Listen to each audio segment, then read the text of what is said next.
குட்டி டோனி எவ்வளவு முயற்சி செய்தும் ஸ்ட்ராபெரி பழங்களை கையில எடுக்க முடியல. மேகா அண்ணா நான் எடுத்து தர்றேன்னு சொல்லி ஒரு பழத்தை எடுத்து குட்டி டோனிக்கு கொடுக்கறாரு. உங்களால மட்டும் எப்படி முடிஞ்சது மேகா மாமா? என்னால இதை தொடக்கூட முடியலையே. குட்டி டோனி, இந்த பழங்களை எடுக்க போகும்போது எனக்கு மட்டும் வேணும்னு நினைச்சு எடுக்க கூடாது. இத நான் மற்றவர்களுக்கும் பகிர்ந்து கொடுப்பேன்னு நினைச்சு எடுத்தாதான் அது நமக்கு கிடைக்கும். நான் உனக்கும் உன் அம்மாவுக்கும் பகிர்ந்து கொடுப்பேன்னு நினைச்சு எடுத்தேன். அதனால எனக்கு இது கிடைச்சிருச்சு. நீயும் இப்படி முயற்சி செஞ்சு பாரு, உனக்கும் கிடைக்கும். நானும் இந்த பழங்களை மேக மாமாவுக்கும் என் அம்மாவுக்கும் பகிர்ந்து கொடுத்து உண்பேன்.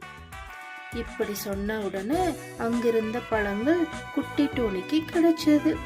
சந்தோஷமா 3 பேரும் சாப்பிட்டாங்க. அப்புறமா அங்கிருந்த மேஜிக் உலகத்துக்குள்ள நுழையறாங்க.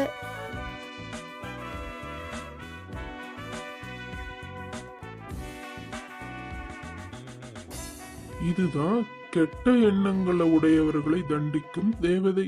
இவங்க எல்லாம் இந்த மாதிரி உருவத்துல பல வருடங்கள் இருப்பாங்க. தான் செஞ்ச தப்ப நினைச்சு மனசால வருந்தி மன்னிப்பு கேட்டுட்டு இருக்கணும். அதுக்கு அப்புறமா இவங்களுக்கு மன்னிப்பு வழங்கப்படும். அப்படியா மேக மாமா? அப்ப நானும் யாரையும் துன்புறுத்தாம எல்லார்கிட்டையும் அன்போட நடந்துக்குவேன். இதையெல்லாம் பார்த்தாலே எனக்கு பயமா இருக்கு. பயப்படாத குட்டி டோனி, நாம எப்பவுமே கருணையோட நடந்துக்கணும். இல்லைன்னா இப்படித்தான் ஆகும்னு காட்டுறதுக்காக உன்னை இங்க கூட்டிட்டு வந்தேன். சரி, இனி நாம மனசுக்கு ஆனந்தமா இருக்கிற இடத்துக்கு போகலாம். இவங்க தான் பட்டாம்பூச்சிகளின் தேவதைகள். இந்த பட்டாம்பூச்சிகள் அந்த தேவதையின் தலையில் இருந்து வந்தது. இது எந்த மலர்கள் மீது உட்காருதோ அந்த மலர்கள் பளபளப்பா மாறிடும். இங்க பாத்தியா, இந்த இடத்த பார்த்தா உனக்கு என்ன ஞாபகம் வருது? இது அவதார் படத்துல வர்ற இடம் மாதிரி ஃப்ளோரசன்ட் லைட்ல இருக்குதே மேக மாமா.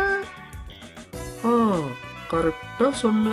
உனக்கு மிட்டாய்கள்ல எந்த மிட்டாய் ரொம்ப பிடிக்கும்? எனக்கு ஜெம்ஸ் மிட்டாய் தான் ரொம்ப பிடிக்கும். அந்த பாக்கெட்ல கலர் கலரா நிறைய இருக்கும்.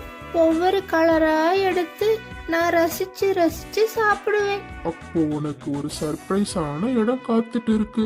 வா போகலாம். அங்க போய் பார்த்தா நான் பாக்குறதெல்லாம் நிஜமா? என்னால நம்பவே முடியலையே. இவ்வளவு கலர் கலரா மிட்டாய்களா? இவ்வளவும் நான் என் வாழ்நாள் முழுக்க சாப்பிட்டாலும் தீராது.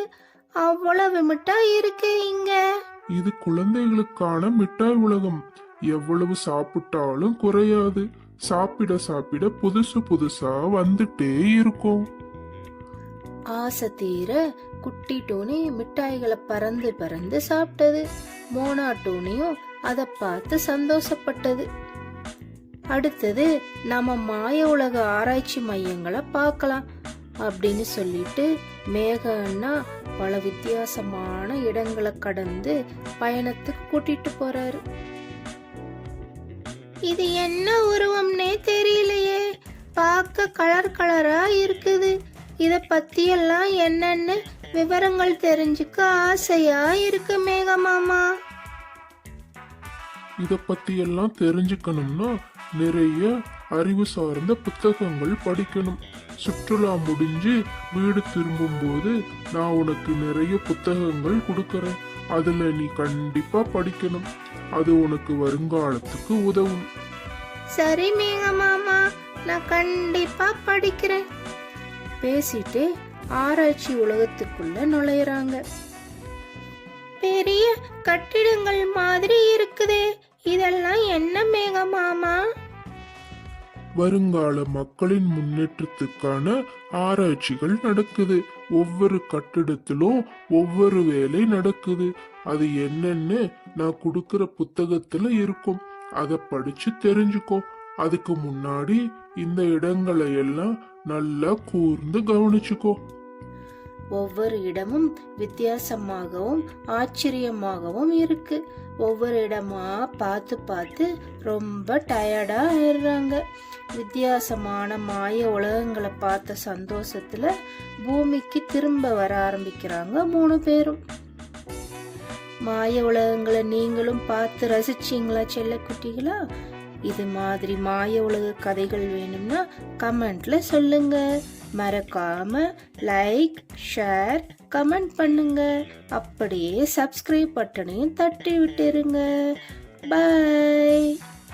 மோனா டோனி உங்ககிட்ட கேள்வி கேட்கும் நேரம் இது. ஹாய் குட்டீஸ், இன்னைக்கு ஒரு விடுகதை தான் கேட்க போறேன். நல்லா கேட்டுக்கோங்க. படுத்து தூங்கினால் கண் முன்னாடும், விழித்து பார்த்தால் மறைந்தே ஓடும். அது என்ன? இன்னொரு வாட்டி சொல்றேன், கேட்டுக்கோங்க. படுத்து தூங்கினால் கண் முன்னாடும், விழித்து பார்த்தால் மறைந்தே ஓடும். அது என்ன? 5 செகண்ட்ஸ் டைம் தரேன், கண்டுபிடிங்க. 1 2 3 4 5. விட என்ன தெரியுமா? கனவு. ஆமா, படுத்து தூங்கும்போது கனவு வருதா? முழிச்சு பார்த்தா மறைஞ்சு போயிருது. கண்டுபிடிச்ச குட்டீஸுக்கு வாழ்த்துக்கள்.